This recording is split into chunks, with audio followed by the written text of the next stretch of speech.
Ибрахим ибн Адхамга bir günü bayağı adamlar geletken dağı Hina sa'alahu an qawlihi ta'ala ud'uni astajibu lakum. Bayağı gelişetken aytken ey İbrahim Adham Allah Taala dua kılla. Duаңарды kabul kılam dep aytpady bu. Birok biz emnede dua kılıp ele tabız kabul etет, birok duabız kabul bolbay atat go. Dep İbrahim Adhamga aytkan. İbrahim bin Adham bul özü çoң wali zat. Bul kişinin özü tarikası bolgan ilgeri etken. İbrahim bin Adhamdın o emelerde takvaçılıkta köp koldanat, köp aytjat. Anın oğlu kılgan takvaçılığı. Anan oşol har bir zamanda bir oliya bolat. Oşon üçün oşol İbrahim bin Adhamda oşol zamandın oliyası bolat. Oşol zamandın gör armanı, mınдай bir eňime jakşy. Har bir zamanda öz bir İmam Gazalisi var da turabı. Ana oşontse bay İbrahim Adham'ı deyip karap aytkan 10 türlü sebep var deydi. Oşo 10 türlü sebebinden sizler uşul bul dünyada deydi, sizler duaňar kabul bolbay atat deydi. 10 sebep var, oşuňar sebebinden duaňar kabul bolbay atat. Dese, al kanday deytken. Anda al aytatken, sizler deydi, Kudaydy bilip turup, anın Allah Taala'nı bilebиз, Allah'a iman keltirip deysiňer deydi. Birok Allah Taala'ga Allah'a layıklı bolgondoy kulçuluk kılıp aytasыңар. Толтура тура. Kuday bar, o şuna sen namaz okuyaysın biz az vaktim çok deydi. Ben bugün men suradım da biröden, "Ey namaz okutasın mı?" Bir namaz okuyayım deydi, bir mal okuyayım. Kalgan vaktim olsa işteyim deydi. Bunday bu emesin ahiretin dünýäge almaştırıp koydu. Oşun bu jerde sizler Kuday жалгыз деп aytasыңар deydi. Allah bar деп aytasыңар dagы deydi. Anan bir oşol ele mezgilde emne kılat deydi. Bana sizler Kudayga kulçuluk kılıp aytasыңар. Anan sizler Allah'ın kitabını okuysunlar. Allah'ın kitabını Kur'an'da okutasınlar. Birok Kur'an boyunca yaşap aytasınlar deydi ikincisi. Adal, aram deş керек de turabı. Biz köpünçe şu adal, aram dep aytabız azыр. Emne bolmaly. Biz köp men bilem, biz alsa namaz okuşat, böyle kredit alıp düşet. Tolturam bunça. Onca tolturup jolko orongonda tolturup böyle göz açıklarda жүрөт. Толтура да мына карасаң bir эмеде эмес, мына Алла Таала тыйган нерселерге мына көбүрөөк жүрүшөт да. Бирок намаз окуйт.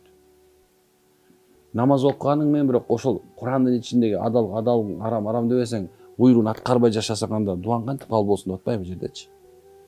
Андан кийин андай кандай болот? Калган айтчы десе, силерде душман, шайтанды душман экенин билесиңер дейт.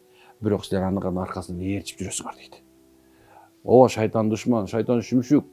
Al biz azgır bitmeydik o bayağı yerde жүрөсүң gayretçi. Bayağı karmışkada жүрөсүң da subhanallah. Kantip şeytandı düşman, şeytan işin olatasın. Kanca degen nesler var. Ey koy dese olbay kart oynap жүргөн var. Kanca koy dese olbay naşat çekip жүрөт. Ey koy dese olbay. Şeytan emne kılgan bolsa, uşul көрсөтүп жүрөt. Кадим керек мындай кадачы şeytan da subhanallah. Кээбирде ушуну айтсамчы. Анан төртүнчү sizler Muhammed Peygamber'in ümmetim değilsiniz. Bирок анын сүннөтүн аткарбайсыңар дейт. Мисалы эң эле жөнөкөй жашоодо, привычный жашоодо болгон сакал кой десе, эмне кылабыз бул жердегилерибиз? Азыр убакыт боло элек, жумушум не позволяет. Мен биякта ар кайда сербейип өсүп атпайбы? Биягым жакшы болбой атпайбы? Мен агарып кетпедиби? Көптөр десең, мындай аксакалдар айтасың, сакал койбойсуң, ой мен полный ак болуп кетти, кое албайм дейт.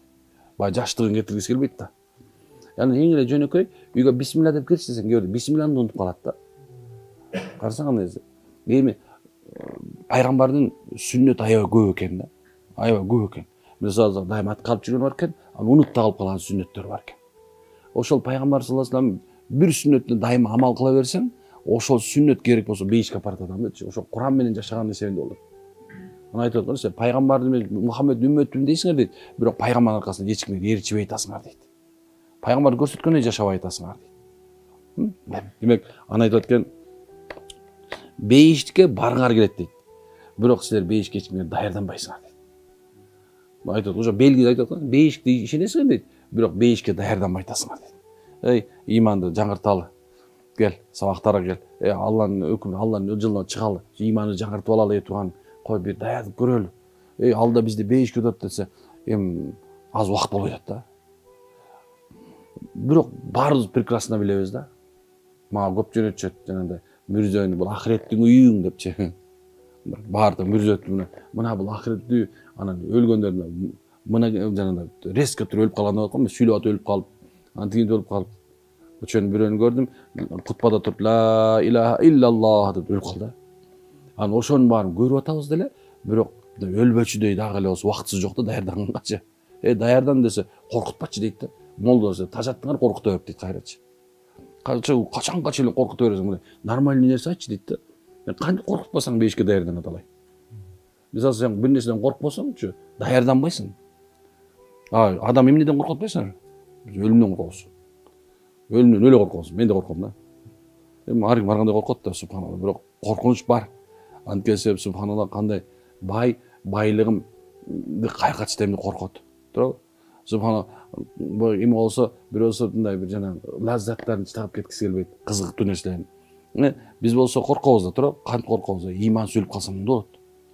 Кандай өлөм, кандай болот деп туурабы? Өлүмдү корккон ар кандай түрдүү болот. Анан дейт, тозоктон коркунуч болосуңар дагы, бирок күнөөдөн кайтпайсыңар, дагы эле күнөө кылып атасыңар дептир. Тозок бар, азап катуу деп коесуңар дагы дейт, бирок күнөөнү дагы эле кылып атасыңар. Силердин дуаңар кантип кабыл болсун? Деп ушуну бизге кайрылып атты. Адамдар кабыр азабына боло турган эң кичинекей эки амал бар, билесиз? Бирок ушул оңой эле чыдап коюшчу. Бирок ушуну да чыдабай эткенбиз, кабырдагы тозокко жете элекпиз. Ушак анан заардан сактанбайт экенбиз. Эки нерсеси менен мүрзөнүн ичинде азап боло турат. Мүрзөнүн ичинде нур болуш үчүн табаракаллади 30 аяттан бери турган бир аят сүрө бар. Мүлк сүрөсү дейт. Ошону окуп жүрө турган болсо, мүрзөсү жарык болот дейт. Мүрзөнү нур болот экен. Дагы бир жерде болсо айтып аткан, ким субханаллах ва алхамдулилlah аллаху акбар ва ла хавла илля биллах, же болсо субханаллах алхамдулилlah аллаху акбар ла илаха иллаллах ва ла хавла ва ла куввата илля биллах деп зикир кылып жүрө турган болсо, мүрзөнүн ичинде мындан өткөн эмне жок экен? Калкан жок. Мындан өткөн субханаллах мүрзөнүн ичинде жарык кыла турган нерсе жок. Биз жадабыз оозубузду кыбыраткызып өтөт. Мен кээ бирде мынтип өтөрмүн, өзүм деле таң калам өзүм-өзүмчү. Мынтип мындай өтө бересиң. Канча убакыт өтүп кетти. Субханаллах. Канча деген убакыт өтүп атат да. Биз үчүн да эң чоң маанилүү нерсечи бул убакыт да. Ошол убакытты башка туура эмес колдонуп атабыз азыр. Мисалы, мен көрдүм жана мынтип чыгарып алып теспени да моунда. Шайтан ушунчалык даражада мисалы моунт кол менен санаган сүннөт да. Сооп да табасың да. Бирок телефонго салып койгон да муну. Телефон ушунчалык сүйөбүз, кое бергиң келбейт да. Анан муну менен жатасың, турасың, жок болсо издейсиң, нерв. Тура? Барсаң? Канча деген убакыт мисалы карап бир WhatsApp'ты бир жолу мынтип коюп алсаң мындай бир бул бизге фарз да. Тура? Фарз. Адатта болуп калды, мындай жашоодо бир привычный жашоо мындай кирип кетти да. Мына азыр акчабыздын баары могунун ичинде, жашообуздун баары ушунун ичинде да. Оякта отуруп сүйө бересиң, тиякта отуруп мынта бересиң. Короче, бүт бар да, кармай илбайсың да, калган нерсе бар да. Дегеним, көрсө адамдар көпчүлүк убакта тозокко түшкөн себеби, күнөө кылган себеби кайдыгерликтен болот экен да. Кайдыгерлик. Мына бул жерде ушуну айтып атат. Тозоктон корккондойсуңар дейт, бирок күнөө дагы эле кылып атасыңар дейт. Ушундай. Анан өлүм ак экенин билесиңер дейт, бирок ага такыр даярдык кылбайсыңар дейт. Точно билебиз да туурабы? Өлөбүз. Точно билем. Ошол жерде мына баардыгыбыз билебиз, өлөбүз. Мына аз эле калды. Бирок кое турчу, муну сала коеюн деп атпайбызбы? Кое турчу, муну кыла коеюн. Азыр эл келсе, бир аз кое тур деп койчу, кое тур. Муну кыла коеюн депчи. Ушундай да биздикечи. Мен баягы айбасы, ошо жагып калдым мага. Эмне үчүн үй деп айтылат дейт. Өмүр бою үйөсүң дейт да. Өмүр бою үйүп туруп, эмне үчүн сарай? Анткени кереги жок нерсени борчок бар экен да. Сарай да мындай кереги жок нерсенин эмес экен да. Ушунчалык. Эми өлүмгө даярдык деген кандай? Өлүмгө биз мисалы айтышыбыз мындай, мейли мына түшүндүм, өлүм алдым, эми кантип даярданайын десечи, бул эң эле жок мына. Мечитке келиш керек. Даярдыктын башы жакшы мындай жамаат табыш. Жакшы чөйрөгө кириш. Чөйрөгө кирдиңби, значит оңолуп баштайсың. Анткени сен ошо чөйрөгө келгендер, буяка келип аткан адамдардынчы жүрөгүндө жаман нерсе болбойт. Ушул жүрөк бул жерден оңолот. Билесиздер да, мен дайыма айтам го. Качан гана мисалы бул жерде кичинекей балдар жүрбөй ойноп коюп. Намаз окушат, эчтеге мисалы мындай болду. Бир байки айтат баласына акчаны бериптир да, мындай эмне кылар экен депчи. Акчаны берип, мындай стопка акча берип, анан алып туруп баягы резинкасын чыгарып атат дейт да. Ай эмне резинкасы керек болду, ойнойм дейт. Тигинин кереги жок экен да. Резинкасына. Ана ошондон кийин мындай эле көрсө, сени менен менин жүрөгүм жаш баланыкындай болмойын, бейишке киришип болот да. Жүрөгүдө эч бир жаманчылык каалы. Мүрзөгө даярдык ушуреки. Жакшы адамдар менен жүрсөм, жакшынын шарапаты жамандын кесепети дейт. Жакшынын шарапаты мененчи сен туура жол табасың, туура өлөсүң, туура жерге барасың да. Бейишке киресиң жакшынын шарапаты менен. Жамандын кесепети менен күнөө кыласың, бул дүйнө бактысыз болосуң, өлгөндө жаман өлөсүң, акыры тозок барасың. Демек туура жамаат, туура эмени табыш керек. Ошон үчүн бул иман таквалардын үйү да мечит. Мечит эмнелердин үйү экен? Таква адамдардын үйү, субханалла. Анан дейт, силер бирөөнүн айыбын чукуп, өзүңөрдүкүн так урунтуп каласыңар дейт. Өзүңөр жашырасыңар дейт. Дивандын эксперт бизде тура бардым. Дивандын эспеге бүт бардым, момда я думаю дейт го. Момдай, момдuysa оңолуп кетет. Анти могу туура эмес, укмуш эми. Биз только бирөөнүн кемчилиги бирөөнүн окатын карап калганбыз азыр.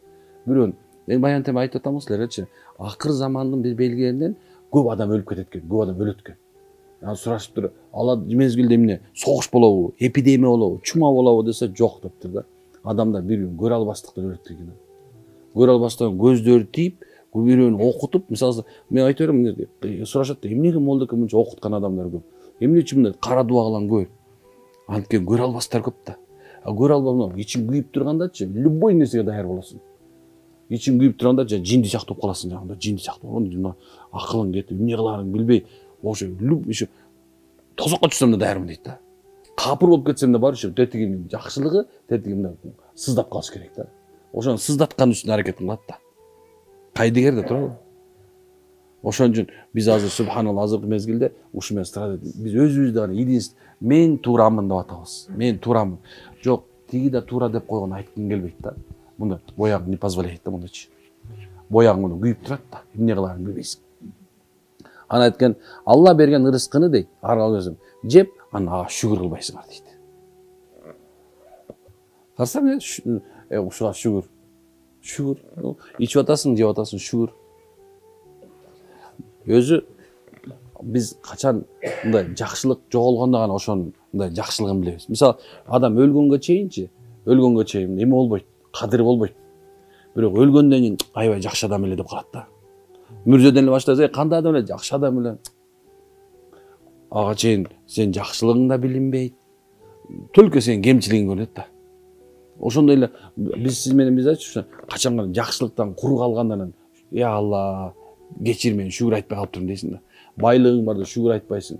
Качан жоксулук баштаганда субханалла, мындай акыркы бир күсөк болду, шүгүр деп каласың да. Дегенде унутуп каласың. Тура ушундай. Демек, шүгүр айтыш бул өзү Алланын өзүнүн убадасы бар. Шүгүр айткыла, көп айтып берем деген. Көп убактар шүгүр айтпайбыз. Аялга деле шүгүр айтыш керек. Ушу аял барыңа шүгүр маша, канчасы аял жок жүрөт, тура. Канча бала, канча жаман болсо балаң бар субханалла, шүгүр айт, ошо канча баласы жок жүрөт. Өзү ушундай нерсе да. Канча мисалы машинеси жок жүрөт, канча шүгүр айт. Баягы бир нерсе көрдүм, карасам, бир эмеси, буту жок, эмеде отурат, скамейкада отурат. Мен бирөө буту барды карап, менин бутум болсо, буту бар болсо велосипедчини карап турат, менин да велосипедим, велосипедчим болсо, машинет болсо вертолет карап турат, вертолет болсо. Адам ушундай экен, мындай болгон сайын мындай кетип берет экен да. Шүгүр айт, алхамдулилlah, шүгүр айт деп айткан, түрүлүгүнө шүгүр айт экен. Шүгүр айттын бир нерсесин айтат да, Hazreti Umar айтат, бир эмени көрсөтөт экен да баягы. Бир мындай анча-мынча эмелер, кесели бар адамды көрсөткөн. Анан айтты, булардан бири жакшылык нерсе көрүп атасыңарбы? Шүгүр айта турган нерсе көрсөт. Мындай карашырым жок. Муну кулагы укпаса, көзү көрбөсө, жеген эмне жеп атканын билбесе, анан субханалла буту баспаса, эмнесине шүгүр айтат бул деген экен да. Десе, депти, бул керек болсо ажатканага барып өзү кое бере алат деген. Ушуга да шүгүр айтыш керек деген экен да. Байкадым, канча көрүп атам, канчасы ичи катып атат бул жерде, канчасы ажатканага бара албайт, канчасы диализде жүрөт, канчасы биякчаны табарсыгын чыгарып койгон, бияка эле куюп атат бере алмай. Канчасы тамак жуталып боякчаны тешип койгон, мынтип эле куюп турат да. Байкап атсаңар керек. Кээ бирөө айтам, мындай карагалачы дейм, могу жерде карап көргөндөчү, сен өзүңдү жөн эле больной сезип атасың да. Сен аягыңды сопсо элесиң. Тигилерге салыштырып келгендечи. Шүгүр айтыш керек да. Кийин айтып атат экен. Өлүктү дейт, өлүктү. Көргө көмүп, анан үлгү алып айтасыңар. Өлүктү көмүп туруп, карап туруп эле, эчтеке болбогондой басып кетип атасызчы. Эчтеке болбогондой. Көмдүң, точно көрдүң, бирок үлгү албайсың. Билесиз да, акылдуулар үчүн 7 жээлик үлгү бул өлүм. Семемега бул 7 жээлик үлгү бул өлүм, үлгү өлүм. Ким өлгөн адамды көрүп туруп, субханалла, үлгү ала турган болсо, мен да ошол жерге барам дей турган болсо, кичинекей сезим болуп турган болсочу, ошол адам ыйман жолуна түшөт автоматически. Болбосо субханалла, мындай устаз айткандай, баягы өз сыйың менен кирбесең, биринде ый менен киресиң да туруп, каяка барасың. Мына ушул айтып, ушу 10 нерсе бар дейт. Силер ошонун себебинен дуа кылып атасыңар, дуаңар кабыл болбой атат деп Ибрахим Адхам ушундой айтып кеткен экен, субханалла. Баарыбыз күнөөбүз кечирсин Кудайым. Алла таала мындай түшүнүк берсин, тоофик берсин, саламатчылык берсин баардыгыбызга. Кудай өзү ушундай зат. Бекеринен аз сүйлөткөн жок бизди. Балким өзүм айтып атам, бирок ушул жерде отурганда ушу муктаж ушул нерсени угушубуз керек болчу ушул жерде отурганда балким. Ошон үчүн Алла отургузбойт. Жана 200-300 адам отурду деп, аз болсо 100 адам отурат мисалы алсачы. Эмне үчүн Алла таала ушуну тандап салды дейсиң. Демек ушул нерсе, ушу 10 нерсе бизде жашообузда болбой, балким дуаларыбыз өтпөй аткандыр биз. Өз доңдош оңдоого аракет кылалы иншалла. Алла миң мәртебе шүгүр айталы ушуну угузуп койгонуна. Субханакалла хамдик ашхаду анта астагфирука ва атубу илейк. Ажмайн.